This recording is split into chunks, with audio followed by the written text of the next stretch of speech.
Hi guys, সবাইকে good night জানাই। আমি খেতে বসে গেছি সয়াবিন দিয়ে সয়াবিন। কে কে খাবে এসে পড়ো। লাল লাল ঝাল ঝাল সয়াবিন দিয়ে।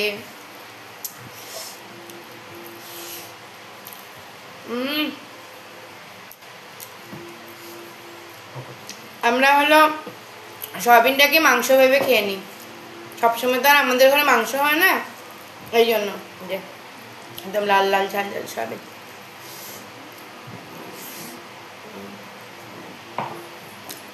তোমাদের খাওয়া দাওয়া হয়েছে? জানাবে কমেন্টে জানাবে যে তোমাদের দাদা ভাইকেও খেতে দিয়ে দিয়েছি, খাচ্ছি আর কি, আমিও খাচ্ছি। তোমরা কমেন্টে জানাবে তোমাদের খাওয়া দাওয়া হয়েছে কিনা। আমি তো বসে পড়েছি রাত্রে খাওয়া নিয়ে।